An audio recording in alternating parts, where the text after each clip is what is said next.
gathered together from the cosmic reaches of the universe, here in this great hall of justice, are the most powerful forces of good ever assembled.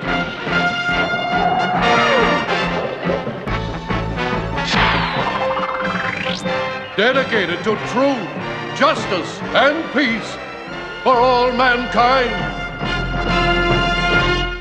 Ladies and gentlemen, once again we come to one of the heavy subjects. You know, as an African-American show, we always have to talk about stuff like drugs, diversity, income inequality,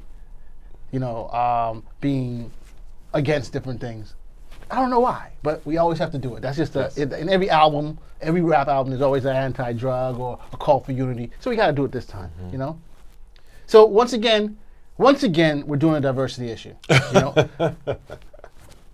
Do I believe in diversity? Of course I do. But do we have to do it all the time? You know what I'm trying to say? But the issues come up because of Marvel. Marvel, one of their VPs in marketing, basically came out in a group session and basically said that he thought that one of the reasons the sales of Marvel comics were lackluster was because of the diversity issue.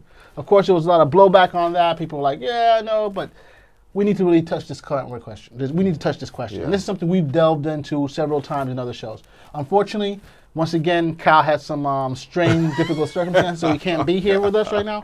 But Lord, and I'm not saying it has anything to do with the law. That's a whole other issue. Oh gosh. But we have my man, PD Prime Minister, in here to step in, aka NYPD. You know what I'm saying? So he's going to throw down the law on this right here. That hurt. Anyway, we just what's the name? Marvel's Vice President of Sales, David Gabriel. He said the comments, and basically he's sort of putting it back on us fans that Marvel has gotten a lot of buzz from from Miss Marvel to Miles Morales as Spider-Man, as Riri, as Moon Girl, and all this stuff, and they're saying, oh, because of this, all these characters are sort of, all of the readers are sort of moved away, and we've been doing these progressive stories and stuff that we've asked. And I'm just using my phone as there's some notes that I have to keep in mind to talk about. So I'm going to tell you what the problem with Marvel is right now. Oh boy. You ready? Ready? And diversity is going to be there, but okay, let's go to Thor. What book are you going to buy? You're going to buy The Mighty Thor with the female Thor, or are you going to buy Unworthy Thor? Okay, let's keep going. What else do we have? We have Captain America Steve Rogers, or we have Captain America Sam Wilson. Then we also have Iron Man. We have the Invincible Iron Man, which is Dr. Doom, or we have there's another Iron Man, which is Ironheart, which is Riri, right? Riri Williams. Then you have Spider-Man, there's Spider-Gwen, there's a Clone Conspiracy, another mini-series going on. I'm not done, because there's the Hulk. So the Hulk, we have a gray female Hulk, right? And we also have the totally awesome Hulk, right? The Asian Hulk. And then we have a few different Deadpool titles. We have, X-Men have a bunch of characters, so you expect them to have a bunch of things. But then we have Black Panther. We're going to talk about Black Panther a little later. It had a little success. They put out another book, Black Panther, World of Wakanda. And it's like, why can't we just stick with one book and we know the sales keep growing, then we get another book? Not, let's just flood it out there, put it there. They have, I've already mentioned all the core Marvel books outside of the X-Men. And everything has been turned into a DC character where you have like a Green Lantern, and then you have a Black Green Lantern, and you have, who's the other guy? What's that guy? Guy Gardner. You have, then you have 3 million. It's like de-unique in the characters. And this is not to say I'm against the diversity, because you have Rhodey became Iron Man in the comics, and then they didn't have a press release saying, hey, Rhodey is now the character. They just made the switch. You don't have to, go to the media and immediately say, oh, look, they're all new, all different. Look at that. This is the Black Spider-Man here. Just do it. Don't go to the media and say. If it's part of the story. But don't go to the media. You don't need to do that. But I'm saying one of the problems I felt that some of these stories didn't feel organic. No, and I'm not a huge comic reader, but some of the ones that I've read, these new titles, they just like, wow, what the hell just happened here? I do like the Miles Morales. So people knock that, but I no, like it. but then you also have Peter Parker and Miles Morales. Which one do you buy? Right, but I thought then probably they could make it like when they had in the other universe, you know, like the Miles Morales is another. Oh, you mean but it's together now. Miles is here. Yeah, so it's like, which one do you buy? And I agree with you, and I think that's one of the biggest problems. I'm sorry. No, I don't want to cut you. No, that's the only reason why I bring up, get away from the diversity. There's a hard thing to, which book do you buy? There's already a depressed market, and they're saying, here's two Thors, 2 Iron Mans, 2 Captain Americas, a bunch of Spider-Mans, and alternate universe Spider-Mans. Which book did we buy? And then you go to DC, just to use them as a small example, they redid their universe, and Marvel could easily do that. But then it's like, are we losing ground on the diversity or not? So I'm sorry. That's just the point I wanted to make about it. It's not us. It's you guys. You're unique your characters. Normalize it. If you're going to go with a diverse character, stick with them. Don't put Thor in another book. Keep Thor in the regular book as unworthy Thor within one book. That's what I got. Good comments. Good, interesting, particular thing. Food for thought. But I gotta say, for me, look, I agree.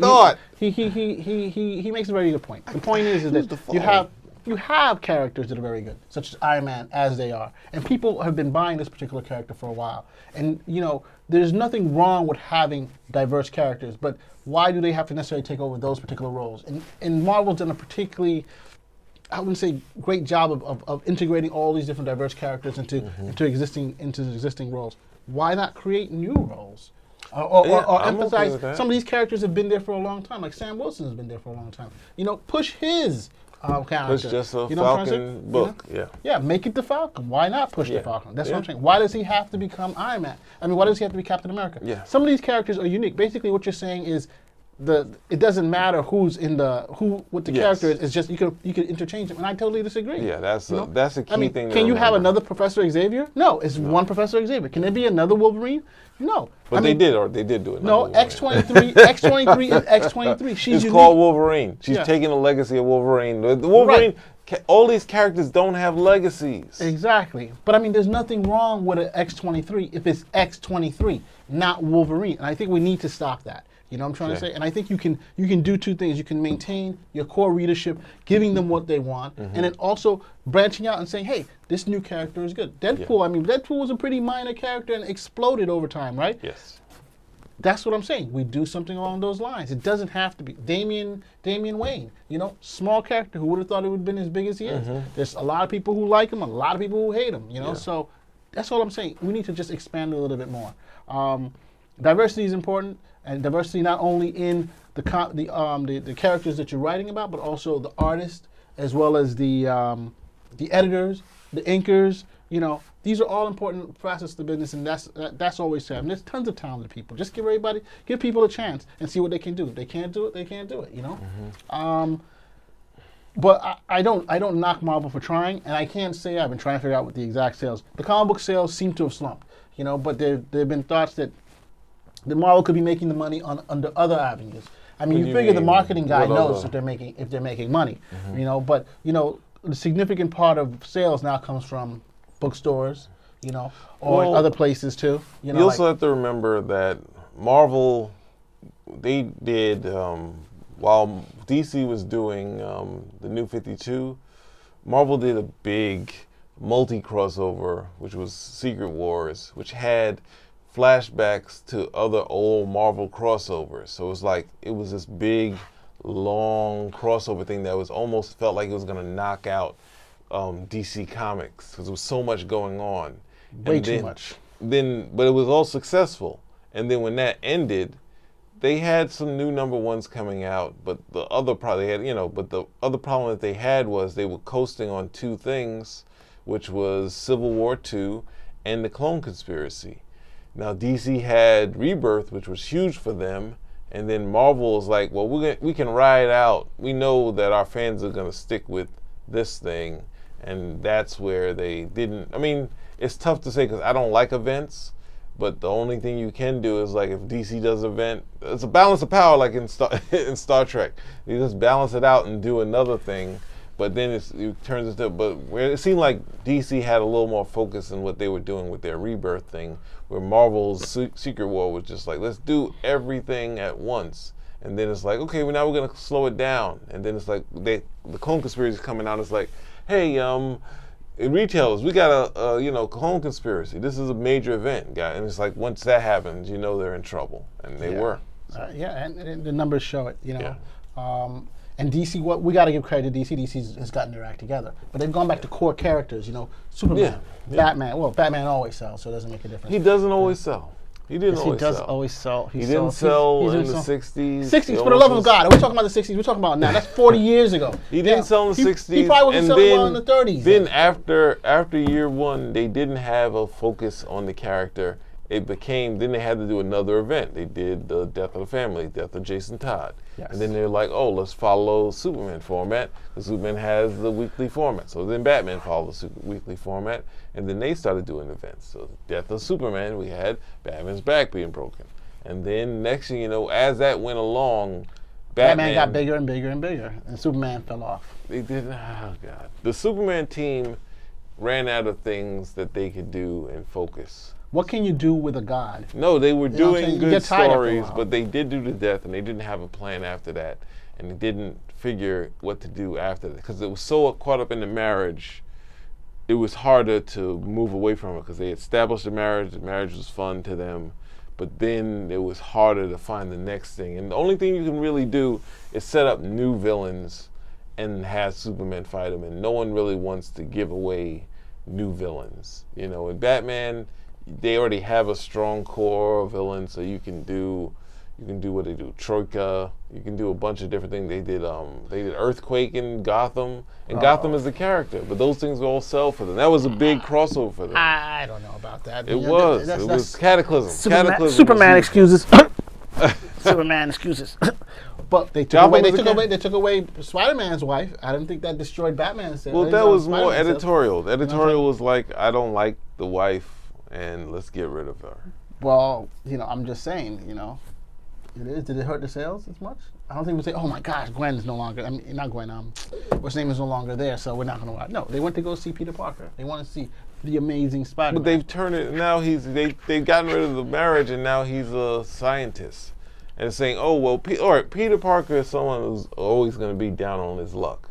So if he became a scientist, he'd be in some office where they say, like Retta, that comedian Retta, you'd be in the office being a nobody, putting some stuff together and maybe create something and have to give it to the company and the company own it. Like the webbing, or say it was a glue that he made. That basically go to a company. It's less likely that he would get a percentage of it and he'd go on to the next job and they would turn it into a product that became huge. Yeah. The equivalent of where we saw Walter White in Breaking Bad. There's less of a chance of you really making it, that sort of thing. So, especially as someone, it's in Outliers. Outliers has a setup where you have someone who has Bill Gates, and you have someone who's grown up in the struggle, who's the same intelligence as Bill Gates, but the problem is that the opportunities and the outlook is different. And Peter Parker is a character that's struggling and is in his head. He's like a Hamlet character, so you can't always have him become, but now he's a scientist because, of course, he can make these things. He made tiny gadgets. That's it. He's not a Reed Richards character. He's not a Hank Pym character. But that kind of takes away from Spider-Man because you know what? I see him as a guy who does gigs. You know what I'm trying to say? The freelance work. He shouldn't have it, and that's he should be doing that still. But he can do. That's the thing. You can do, and then have a work as a scientist, and then also do your full-time job. No, they came up with the idea of doing him being a lab assistant, right? Working in a lab. So at the same time, he's coming to the Daily Bugle. I took some pictures. I took pictures of Spider-Man, send them in, and then at the same time, both jobs can be in jeopardy. So. Hey, diversity is not our fault. It's your fault, Marvel. Bad stories. Too many characters. I think we need to simplify it a little bit more. New number ones. That's the only thing you guys know how to do, and a better crossover. But that's everybody. DC does number ones. No, Marvel was doing it before them. They were doing number ones of stuff they didn't even have to do. Before Wolverine died, they did another number one, and they did this whole story of Wolverine with no healing factor before he died. So before we leave off, are there any of these new diverse characters that you particularly think have improved or given more insight into the characters yet? Or do you think this is just totally... No, I mean, no, I don't like, what's the story? I didn't like the Moon Girl, but I found some of the other Wasp stories and Hellcat. I think they were doing something close to Archie superheroes, like really like Archie women stuff. And those ones were kind of fun, you know, and had some okay characterization. It's little, you know, they could be a little better, but they weren't bad. So I think, Marvel isn't all bad, you know, but I think the focus, I think I was looking at one of the recent Avengers thing, and it had some cool stuff in it, but it just doesn't seem like there's a focus where you can look at a cover and be like, you know, here's, like you see in the 70s, you see a Perez cover, and you're like, oh, I want to see what this is. Oh, it doesn't have him drawing it, but it still has a lot of action. I'm going to buy this. So. Okay. Well, that's Spin Rack. Our diversity issue again. Okay. Hopefully, it's going to keep coming up. Yeah, it's going to keep coming up because we have to. Our albums always have to at least have one. Okay. Yeah. Okay. And hey, tell us how you feel. I know some people are going to disagree with us. Some people are going to want to say okay with us. But you know, the key thing in all of these things is good stories. Good stories that connect with readers, and that's the way to go about it. You know. Yeah. And this is a comic book is the one medium that we think really could work, whether it's digitally or on the paper form. Yeah. Spin Rack and the Prime Minister out. Oh.